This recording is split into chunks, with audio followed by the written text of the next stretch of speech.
ত্রিপুরা উপজাতি এলাকা স্বায়ত্তশাসিত জেলা পরিষদ নির্বাচনের আগে শুরু হয়ে গেছে বাকযুদ্ধ। ক্ষমতাসীন ভারতীয় জনতা পার্টি ও সহযোগী জনজাতি ভিত্তিক দল তীব্রামথার নেতৃত্বের মধ্যে প্রকাশ্য অভিযোগ পাল্টা অভিযোগ শুধু নির্বাচনী উত্তেজনাই বাড়াচ্ছে না, বরং সামনে আনছে জনজাতি রাজনীতির ভেতরের গভীর পুনর্বিন্যাসকেও। তেপরামথার সঙ্গে যুক্ত বহু নেতা কর্মী আদতে সিপিআইএম থেকে আসা এবং এডিসি নির্বাচনের আগে রাজ্য জুড়ে অশান্তি সৃষ্টিতে তাদের ভূমিকা রয়েছে বলে অভিযোগ মুখ্যমন্ত্রী থেকে শুরু করে বিজেপি নেতৃত্বের। এই বক্তব্যের মধ্য দিয়ে মূলত তেপরামথার রাজনৈতিক বৈধতা ও স্বতন্ত্র পরিচয়কে প্রশ্নের মুখে ফেলেছে বিজেপি। অন্যদিকে তেপরামথা সুপ্রিমো প্রদ্যোৎ কিশোর দেববর্মনের পাল্টা বক্তব্য আরো জটিল করে তুলেছে বিতর্ককে। সিপিআইএম এর বহু এজেন্ট বিজেপির ভেতর থেকে কাজ করছে এবং তারাই রাজ্য জুড়ে বিশৃঙ্খলা সৃষ্টি করছে বলে মন্তব্য করলেন মথা প্রধান প্রদ্যোৎ কিশোর দেববর্মন। मैं सब लोगों को बोलना चाहता हूं कि मेरे ब्लॉक मीटिंग में उनके स्टेट लेवल के मीटिंग से ज्यादा लोग आते हैं और मुझे पैसा भी खर्चा नहीं करना पड़ता। लोग अपने पॉकेट से रुपया देकर हमारे प्रोग्राम में आते हैं और एक छोटा सा ब्लॉक का मीटिंग भी इनके स्टेट लेवल मीटिंग से ज्यादा बड़ा होता है हमारा। और अगर इससे देखकर इनको बहुत खुशी लग रहा है तो उनको एक दिन मैं निमंत्रण करता हूं कि आकर मेरा एक छोटा सा ब्लॉक का मीटिंग देख ले। इससे 5 गुना ज्यादा बड़ा मेरा ब्लॉक का मीटिंग होता है।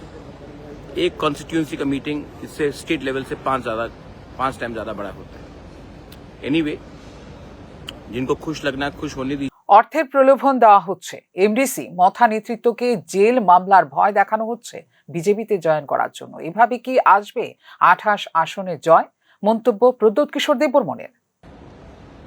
लेकिन ये बात बहुत जरूरी है और आपको समझना चाहिए और अभी से सतर्क रहना चाहिए। कोई लोग बोल रहे थे कि हम 28 के 28 सीट जीतेंगे। हाँ, जीत सकते हैं 28 के 28 सीट, करके दिखाइए। और बोल रहे कि हम पैसा खर्चा करके किसी को खरीदना नहीं चाहते हैं। मेरे पास रिकॉर्डिंग्स है, मेरे पास प्रमाण है कि कौन कौन ने ऑफर किया है कितना रुपया इलेक्टेड एमडीसीज को, एमएलएस को, ईएम्स को तेपरामथा छोड़कर उनके पार्टी में जाने के लिए। और जिनको जाना है वो जाएंगे, कोई फर्क नहीं पड़ता हमें। जेल का धमकी दिखाकर क्या तुम्हारे खिलाफ केस हम डाल देंगे या तुम्हें नॉन बेलेबल वारंट करके तुम हमारे पार्टी में ज्वाइन करो तो तुम्हारा खिलाफ केस हट जाएगा। आप कितने लोगों को खरीदोगे, कितने लोगों को जेल का। রাজনৈতিক বিশ্লেষকদের মতে এই দ্বন্দ্বের কেন্দ্রে রয়েছে জনজাতি পরিচয়, রাজনৈতিক প্রতিনিধিত্ব এবং উন্নয়নের প্রশ্ন। বিজেপি দাবি করছে কেন্দ্র ও রাজ্যের ডাবল ইঞ্জিন সরকারই আদিবাসীদের প্রকৃত সম্মান ও উন্নয়ন নিশ্চিত করতে সক্ষম। বিপরীতে নিজেদের একমাত্র প্রকৃত জনজাতি ভিত্তিক শক্তি হিসেবে তুলে ধরে এডিসি অঞ্চলে তাদেরই বাস্তব সাংগঠনিক ভিত্তি রয়েছে বলে দাবি মথার। উভয় পক্ষেই 28 সদস্যের টিটিএডিসিতে সবকটি আসন জয়ের দাবি করছে, যা দেখা হচ্ছে নির্বাচনী কৌশলের অংশ হিসেবেই। বিজেপি যেখানে উন্নয়ন, স্থিতিশীলতা ও কেন্দ্রীয় নেতৃত্বের উপর ভর করে এগোচ্ছে, সেখানে জনজাতির স্বার্থ, পরিচয় এবং আঞ্চলিক আত্মনিয়ন্ত্রণের প্রশ্নকে সামনে এনে জনসমর্থন সংহত করার চেষ্টা করছে মথা।